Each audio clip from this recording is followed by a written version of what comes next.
Greetings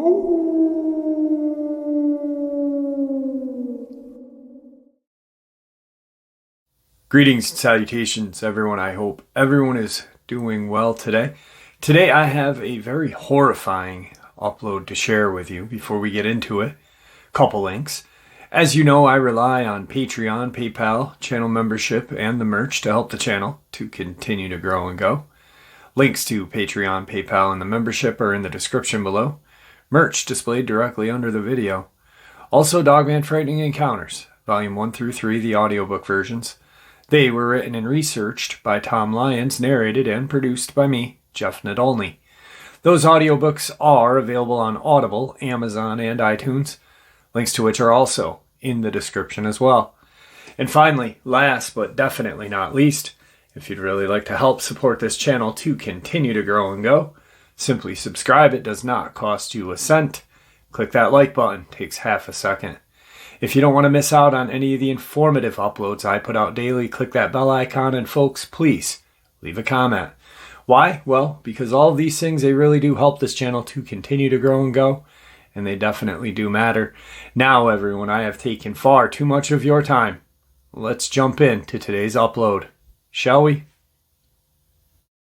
Alright guys, today's upload takes place in an area called Dent Township, Missouri, which is located kind of smack dab right in the middle of Mark Twain National Forest. Talked to this gentleman at about 11 o'clock Sunday evening, and then at about 10 Monday night. Pieced everything together with him so I could share this with you guys. Pretty horrifying experience this young man and a couple of his friends went through back in 2008.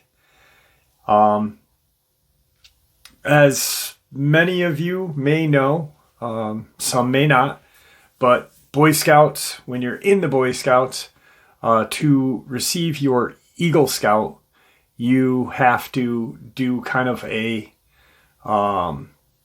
public project, something to show your ability and initiative to not only work to better yourself, but to better the community. And this is exactly what this young man and a couple of his friends were doing the day he experienced his encounter with what he believes, and I do believe, was a Dogman. So let's get into it.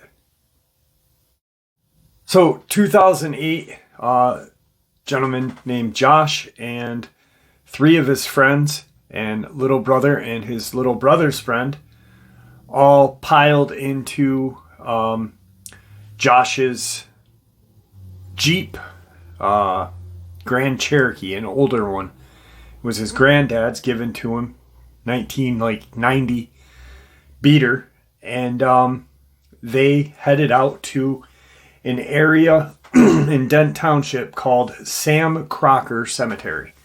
That was where Josh and his Boy Scout friends were going to do his community project. They were going to clean up the cemetery, refresh some of the stones, dig around the stones that were in the ground to kind of raise them up a little bit, where the grass had kind of grown over some of them.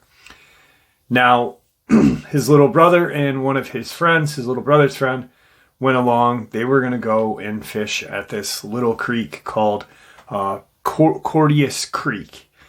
And it's a nice, beautiful Saturday, summer day. They head out at around 11 a.m.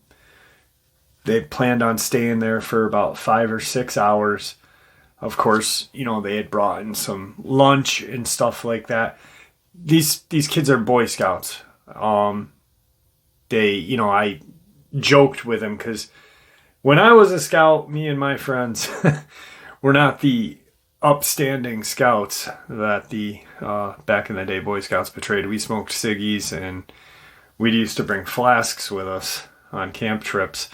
But I had to ask. I said, listen, this is what we used to do. No. He's like, I was going for my Eagle Scout. And I was like, well, I was a Life Scout until my troop folded up. But, I was going for my Eagle Scout too. And, but nonetheless, good kids. Times were different, I guess.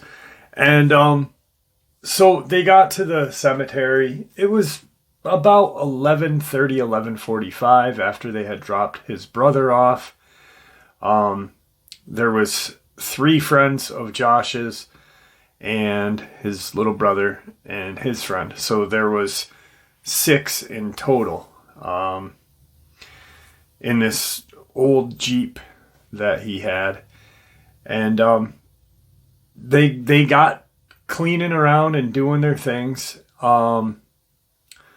At around 1:30, 2 park rangers, because like I said, it's set smack dab in the middle of Mark Twain National Forest, came in, checking on them, making sure everything was okay, if they needed anything.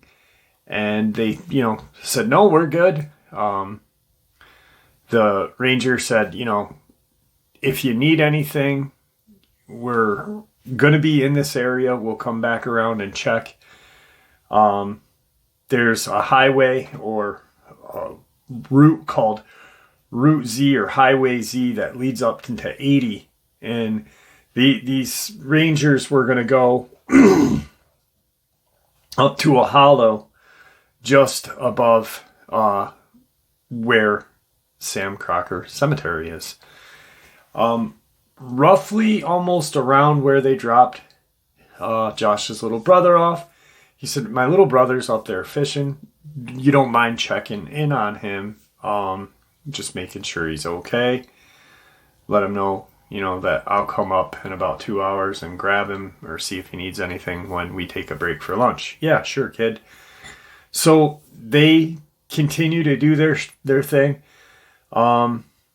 They're cleaning their cemeteries out, or cleaning the cemetery, really doing a lot of raking and stuff. One of the friends was mending part of a fence, and he had kind of seen something off in the distance, because there's kind of a clearing just opposite of the cemetery.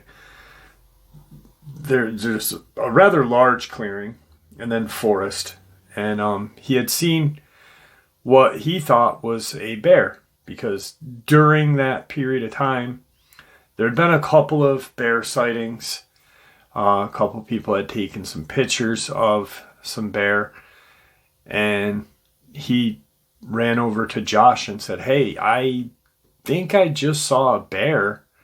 And it kind of looked like it was heading up towards where Highway Z and 80 meet, kind of like where your brother is. And Josh is like, all right, let's take a ride up. We've been here for a couple of hours now. Let's go grab my brother. We'll bring him down. We'll have some lunch. And then he can go to the other end of the creek, kind of south of them. And so that's what they did. They drove up, no issues, picked the boys up. Josh had said, hey, did you see the park rangers or whatnot? No, didn't see anybody, Josh thought that was kind of weird, that because he's known these park rangers. He's done work with them, and these park rangers have come and worked with their troop and stuff like that. So these boys aren't strangers to these, this area at all, or the park rangers that work in the national forest there. So they pick up the brother, they get back to the cemetery, and there's kind of like a little, not pavilion, but kind of sort of a pavilion, like a roofed off, open sided little area. And they kind of sat there and had their lunch. Now, the kid who had seen the what he thought was a bear had his water jacket, left it by the fence there where he was working. And as he was walking from point A to B, he got kind of like in the middle of the cemetery, and there's trees in the cemetery. I mean, obviously it's in a national forest, so there's gonna be trees. He smells this really foul smell, almost like rotten eggs with like a strong stench of animal feces and urine. And he's walking and he kind of stops and looks around, doesn't see anything, continues to walk and grabs his water jacket. Now, the whole way he could smell the smell, but as he got closer to the fence, the smell kind of got less potent. So as he's walking back to where Josh and his friends are sitting, he's coming through, and the smell starts to get stronger, and he's like, what is that stink? That wasn't here when we were here earlier. We only went to get Josh's little brother, yada yada. So he goes back and he says, guys, there's a really foul stink, like. And Josh is like kind of put off by it because this is his project, his Eagle Scout community project. This is going to put him from Life Scout to Eagle Scout. And when the kid describes the stench, does he think it's an animal, but he thinks that maybe someone dug up a grave and there's a body, a decomposing body. So he gets up and he starts to walk and he's looking around the cemetery.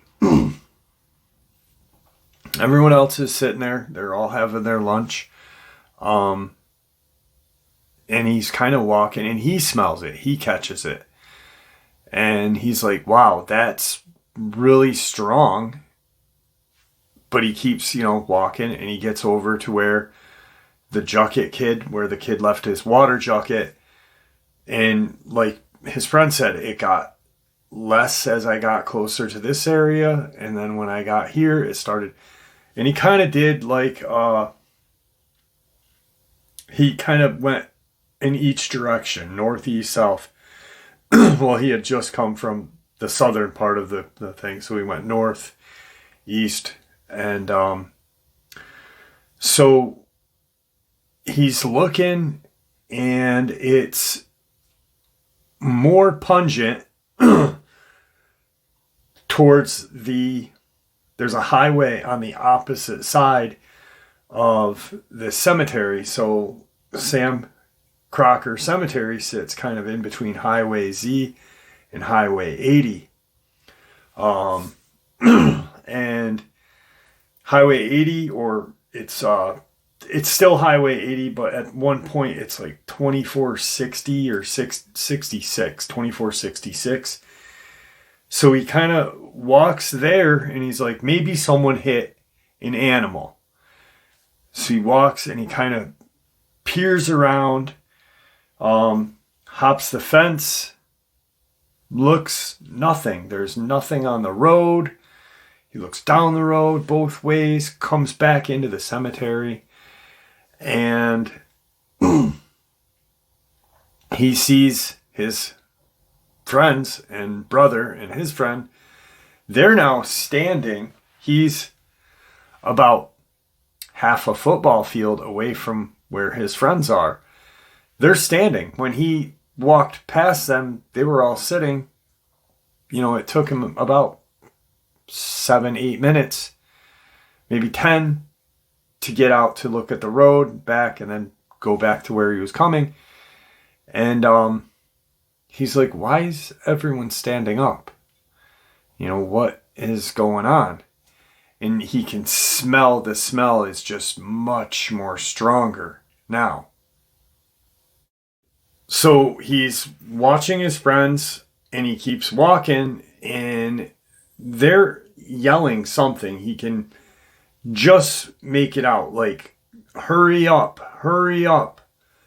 And he has no idea what they're doing. He's like, what are they doing? Like, he at first thinks that, everyone's done.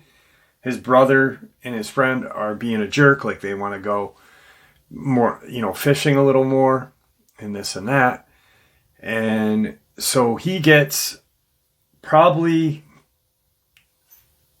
halfway now to where they are, and he sees them. They're looking at him, and they're looking up towards some of the older headstones.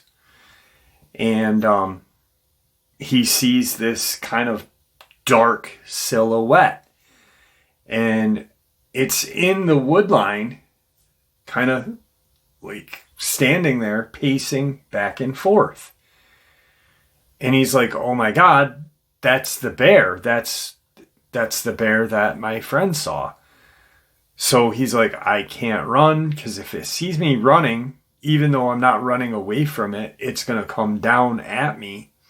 Because, this thing's north of him, and his friends are straight across from him. So it's right in between them. So if he runs, he's thinking it's going to either get me or get them. So he's like, I'm just going to walk. I'm going to keep my eye on this thing and get to where my friends and my car is parked. And we'll just, get in the car and wait it out, honk the horn, scare it, whatever. And so he starts walking, and as he's walking, he's keeping an eye on this thing, and it's going, it's not going back and forth in a long pathway.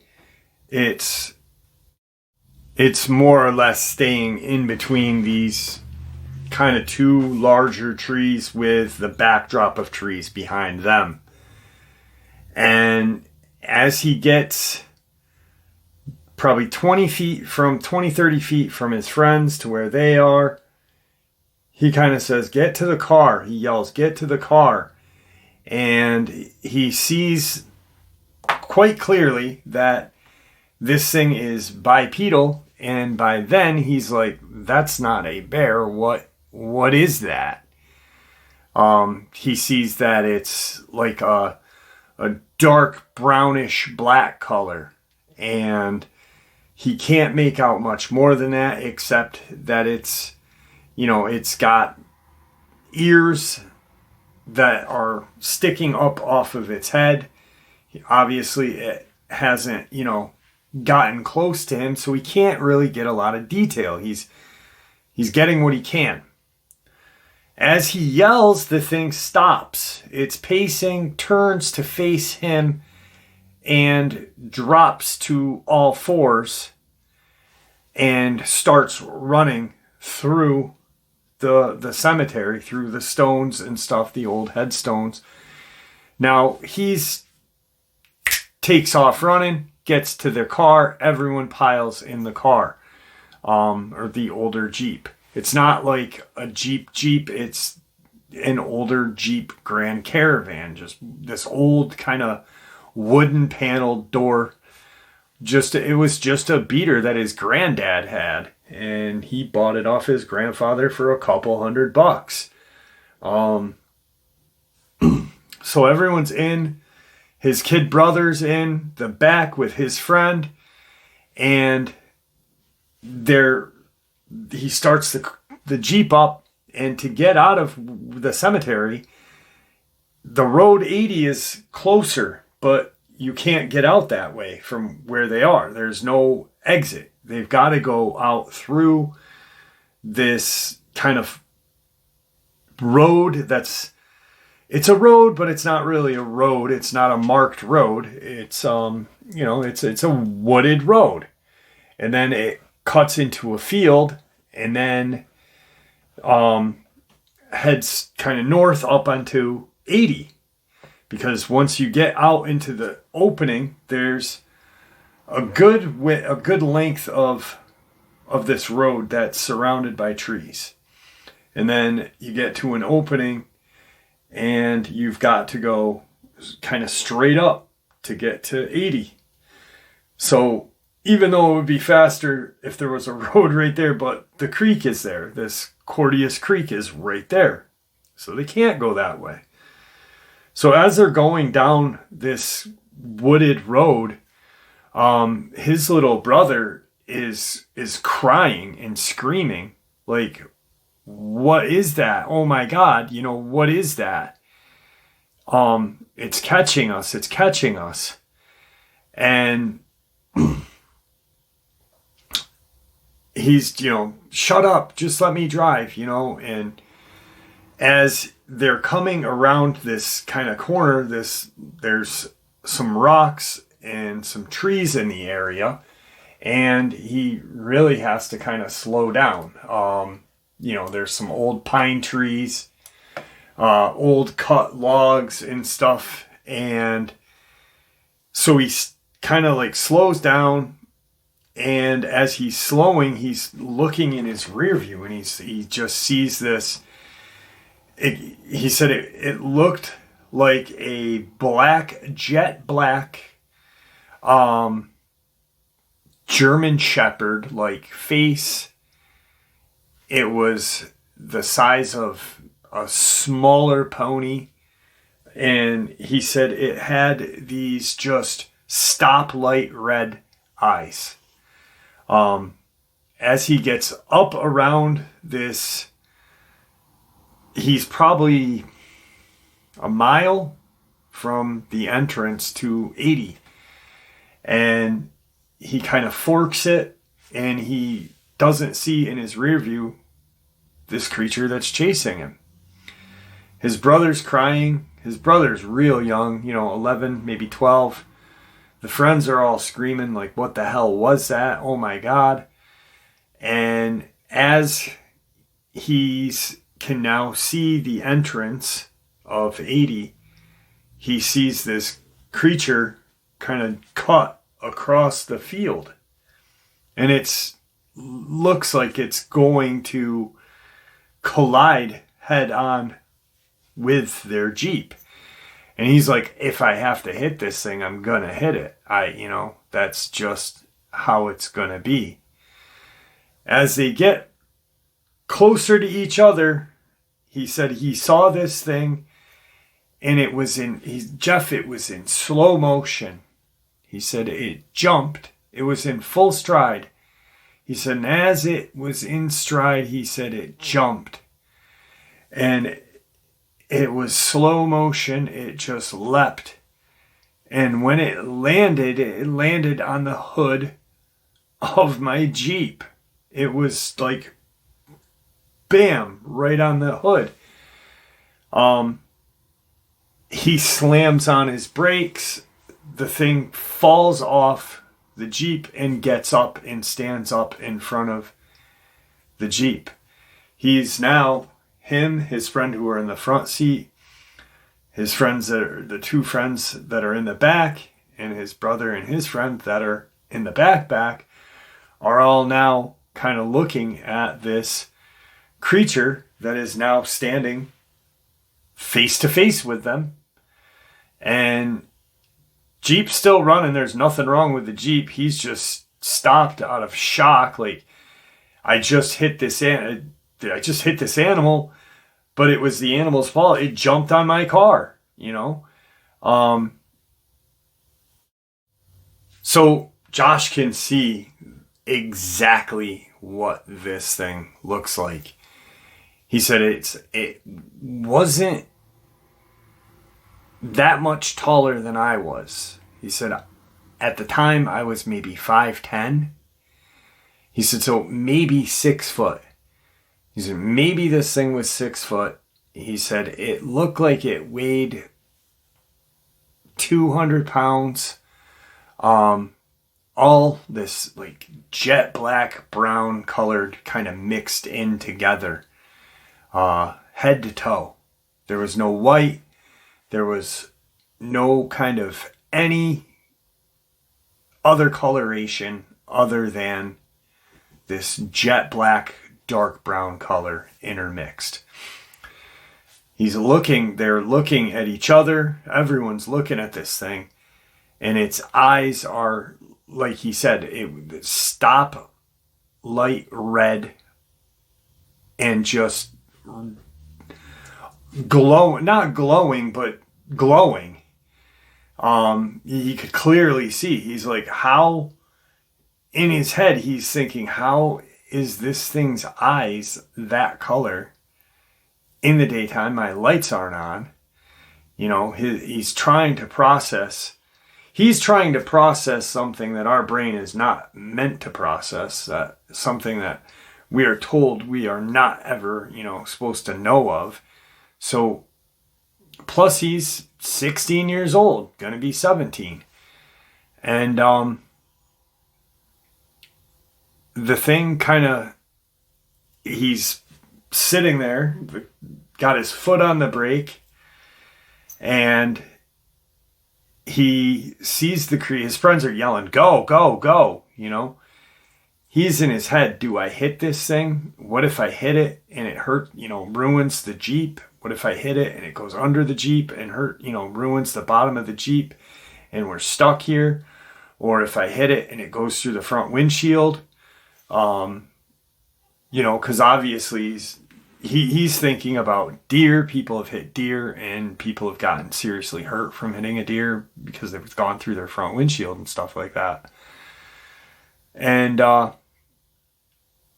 he kind of gives it a little gas and honks the horn to get it, thinking maybe it'll go away. I don't know what I'm seeing.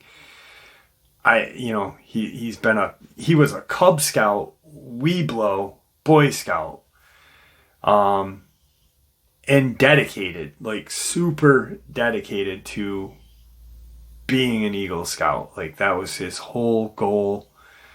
He's like, I was one of those kids that, I was kind of popular in high school, but I wasn't really popular because I did play baseball, but everyone knew I was a Boy Scout, and so it was just, and he's like, what the hell? The thing snarls. He can't hear anything because his friends are screaming. The Jeep's running, but he sees its lips curl. And he said it was almost like the thing smiled at him. Like it knew that I didn't know what to do. And it was happy with the situation that we were in. And it kind of did this smile at me. He said at that point, he honks again and takes his foot off the brake and gives it some gas. And the creature doesn't move. He drives up a little bit and stops again. So they're now closer to each other. And he's like, I'm kind of stuck at this point, Jeff. I'm kind of like, I don't want to hit it. I can't go, I can't, from the distance I am from this creature, if I do give it gas, I'm not going to kill it. I'm not going to hurt it. It's more or less probably a better chance that it hurts me and my friends and my brothers. My brother and his friend. So he goes, I made the only other decision that I could. He said, I put it in reverse and I punched it backwards. He said his friends are now in a panic because they're going backwards instead of forward toward the road. But the creature stares at him. And it's just staring at them. And he said that smile, that look that it had left its face. He said, and it was dropping to all fours. At that point, he said, I jammed it into drive and punched it. He said there was, dirt kicked up. And as I punched it, he said, I gave myself enough room to get a little bit of speed. You know, I wasn't going 30 miles an hour. He goes, I was going about 15. But I was gonna, you know, I was ready to collide into this thing. He said, as I started going towards it, it hit it all fours and kind of jumped towards the driver's side of where the Jeep would be. Didn't go over the Jeep, but just barely. They just missed each other. And he's now punching it towards the entrance to 80. His brother lets out this terrible and just very like frightening scream. And he's like, it's on the back of the door. It's on the back of the door. And it was holding on to the back bumper and the rack of the Jeep. It had gotten behind him and was trying to climb up onto the Jeep. They hit 80, and there's a kind of a lump going out onto 80. And as they go out that way, they're coming up to where 80 kind of forks. There's farmland on one side. You can see Highway Z, and they're going to go. He's hoping that this thing just gets off the vehicle. Well, they get onto the road, and it doesn't. It's still kind of holding on. He kind of veers out onto the highway, and as he's veering out, he sees the park ranger's truck coming towards them. So the ranger's truck, he can see the ranger's truck coming down Z, this highway Z. He's still on 80. He's got to turn. Now the way to his house is back the other way on, like, so think of you're going north, and it's a very easy turn to continue to go north on Z. But where his house, where to get back to his home, you'd almost have to go south. And that's more of a, you know, deeper angle to turn. So he's honking his horn. He's flicking his lights at the ranger. The ranger sees the truck, and he doesn't see what the rangers are doing. He just sees their truck coming towards them. And he's like, I don't know what to do at this time, at this point, because we're almost like head to head. You know, I stop. He goes, and when I stop, he said, this thing jumps off the back of my Jeep. He said, and I punched it and went past the park ranger and got onto Highway Z. And he said, I continued to drive for 10 minutes at least. Well, then they realize, hey, we've got to turn around. You know, we haven't seen this thing. It's not following us. We got to turn around and go that way back home. They don't want to, because they don't want to run into this thing again. So they do. They end up going up probably 2-3 miles and then turning around. And as they are coming towards where they had just pulled out, they see the ranger's truck there. Both rangers are out of the truck, and they're looking at something. And Josh kind of stops. And, you know, he's like, well, what the heck happened? You know, maybe they got the bear or whatever this thing was.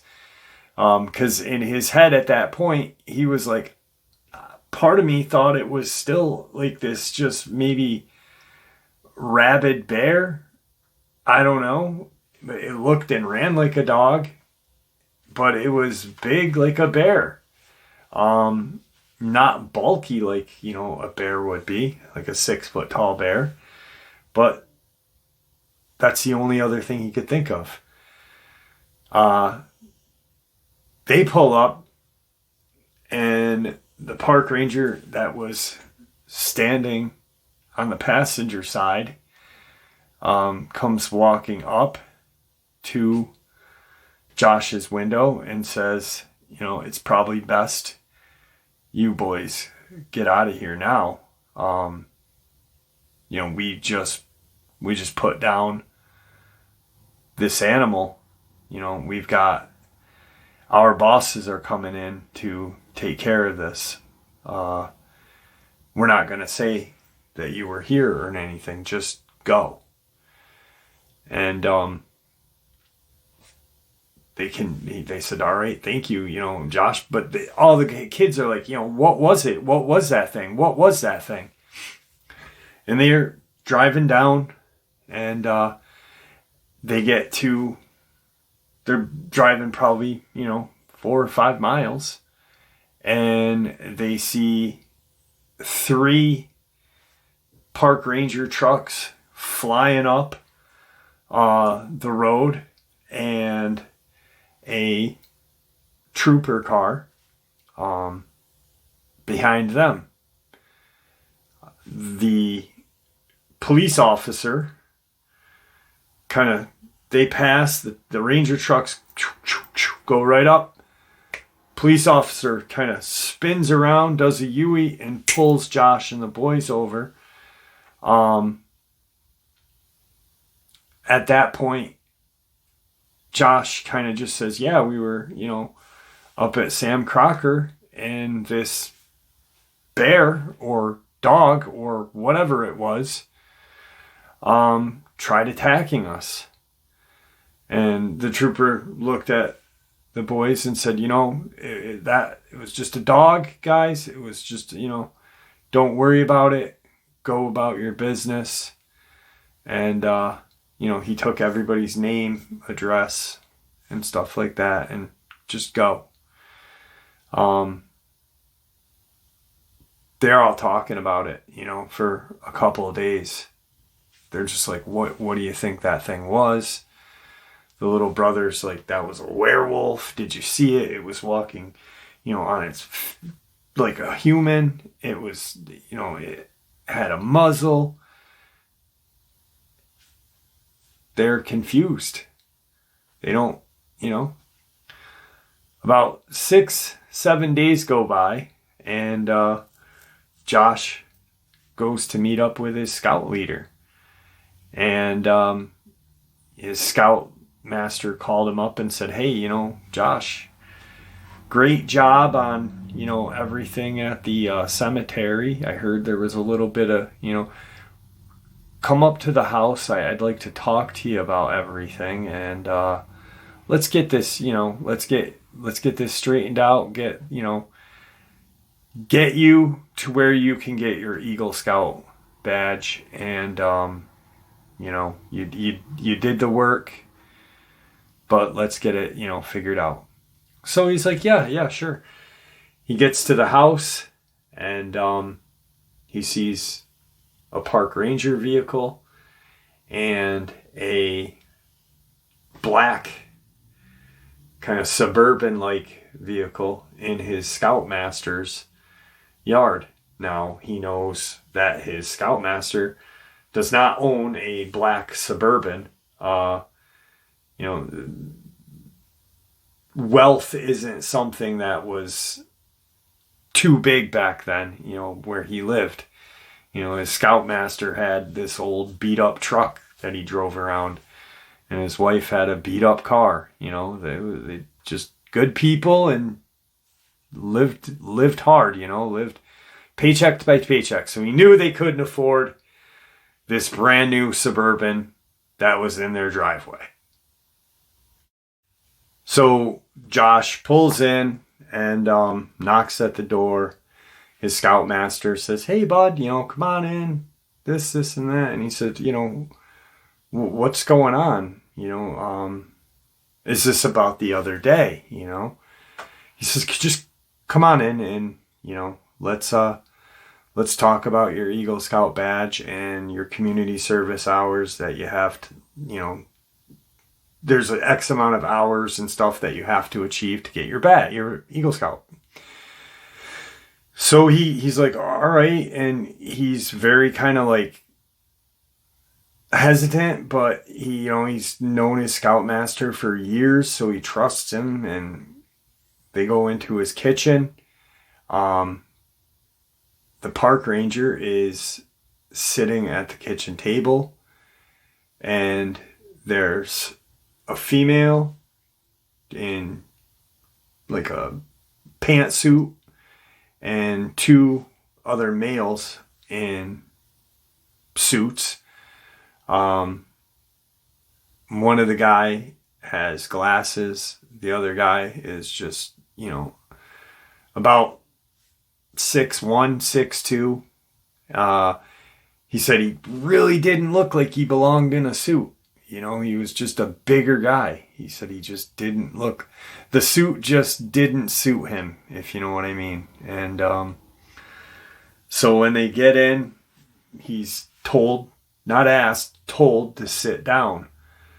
The scoutmaster's home has these kind of like benches at their kitchen table.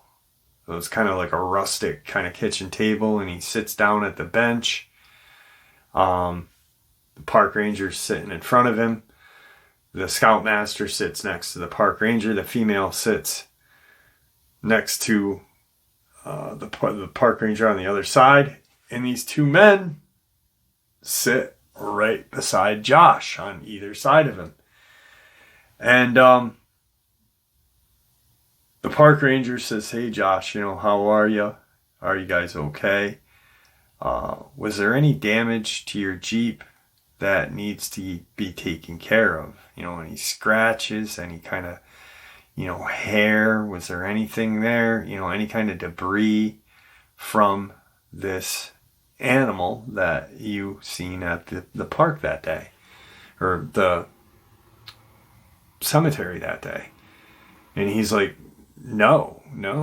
I just, what's going on? Am I getting, he's like, he thinks he's going to be arrested, and he was brought there under kind of false pretense. So he's kind of looking at his scoutmaster like, help me. At that point, the female gets up and goes outside, and with like this clipboard kind of thing, the two men in these suits are sitting there, and the smaller of the two, the one in glasses, kind of pats him on his back and says, I was an Eagle Scout myself. It's a wonderful achievement, And the other guy says, you're going to be an Eagle Scout. There's no more that you have to do. There's nothing more that you have to do. You've met your required everything. And Josh knows in his head that he's still got, hours and he didn't fully do what his community project was supposed to be, because there's a guide thing that you lay out. And it's handed to the scoutmaster. The scoutmaster then hands it to the council and stuff like that. And it goes up the line. And the larger guy who didn't belong in the suit just says, we're here now to make sure that you get your Eagle Scout badge right now. Thing of the matter is you have one last thing to do. And he's now scared because he's like, well, kind of what? Where'd this lady go?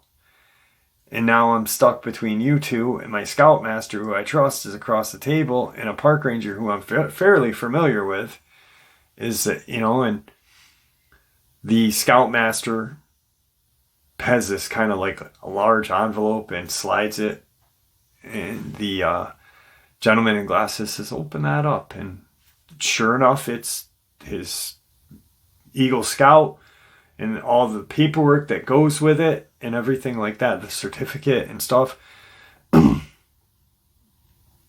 And the larger guy in the suit says, we're giving you this today because we know that you are trustworthy and you cannot tell anyone what occurred that day at the cemetery.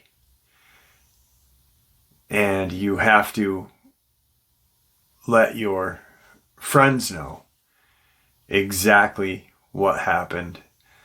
That, you guys saw a bear and you guys got spooked and left. You never saw it run bipedally. You never saw it stand bipedally.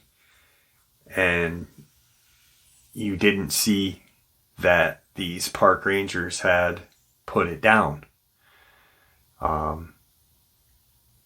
That's all you need to know. And you need to tell your friends the same thing we're telling you. Otherwise, we will come back. Instead of having you come here, we will come to your home. We will come to your home. We will take your Eagle Scout.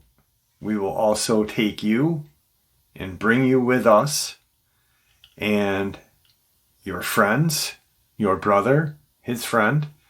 And they named them. They named every person that was in that Jeep. Josh is thinking, how the hell does, he know everybody that was in the Jeep?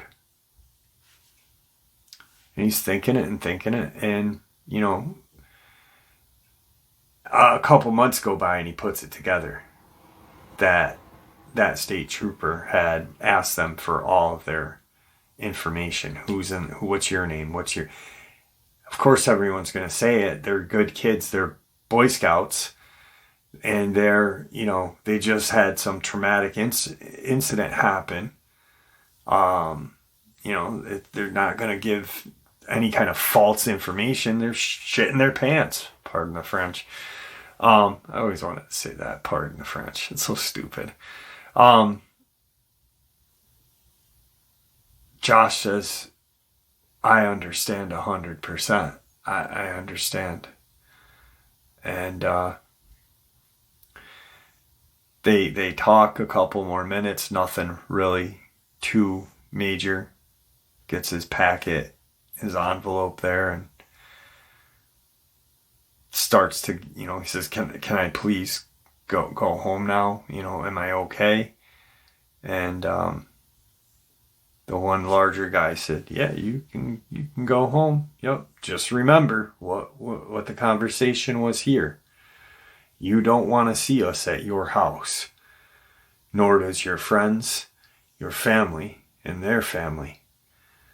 This conversation won't be what it is today.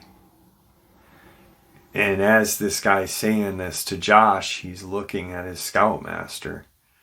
Like, who are these people? What did you. And his scoutmaster just puts his head down and can't look at him at all. He goes back and tells everybody what they can and can't say and this and that. Shortly thereafter, his scoutmaster and his wife moved out of the location, out of the area, and he had never seen him again. He had tried to look for him on social media and everything just to kind of clarify a few things, and has never been able to find him. Thinks that, in his heart of hearts, thinks that he was forced to move because he knew what went on. And he's like, I think they moved my scoutmaster, so in case I ever said something, there was nobody there to deny or validate what I was saying. And that was his experience, It's crazy because then he goes, Jeff, I hear about these creatures that are 7-8 feet tall, and that wasn't the case. He said this thing was much smaller. Like he said, he's like, I was only a couple of inches taller than me, if that. And years went by, and he asked his little brother about, that day. And his little brother said it looked like a demon dog, a hellhound, was chasing us when I was in the back. He said, I looked out that back window, and he goes, all I could see was this monstrous jet black dog with red eyes chasing this Jeep. He said, I was afraid it was going to come through the back windshield and, take me and my friend. And, so incredible experience. I can't imagine having something like that happen. He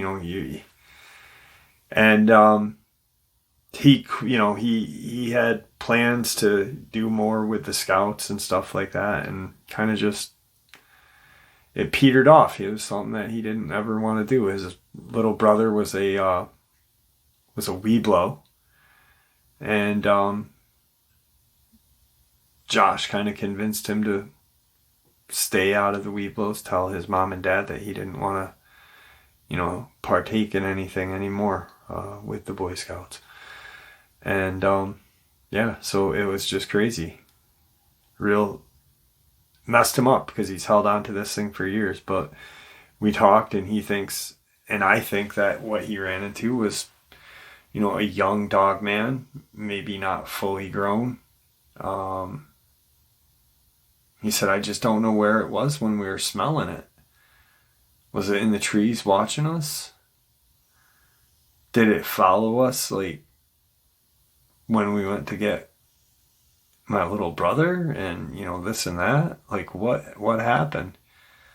And it's all been just this kind of something that's weighed heavily on his shoulders for years. So he reached out and wanted to share. So anyway, I hope you guys enjoyed today's upload as much as I enjoyed sharing it with you. Your support is what makes this channel so special, what continues to keep it growing and going. Truly appreciated. With that being said, everyone stay safe, happy, healthy, and ever vigilant, keeping an eye on our kids, our family, our friends, our pets. These are real, they're out there, they are dangerous. Share a little bit of information that we share here with each other on a daily basis, and it just may save someone that you love or care about's life someday.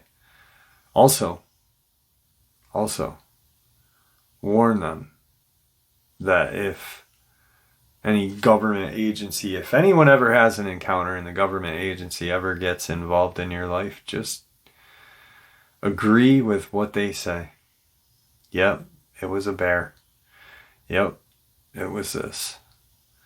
Because they can paint you in any way they want. Who's to say if he disagreed, they would have just, who knows, maybe planted drugs on him and had him got pulled over. And so that's, he and I talked about that. So It was crazy. And to never be able to find his Scoutmaster that he's known for years was just something that really bothered him for, still bothers him to this day. So, all right, guys, with that, God bless you all.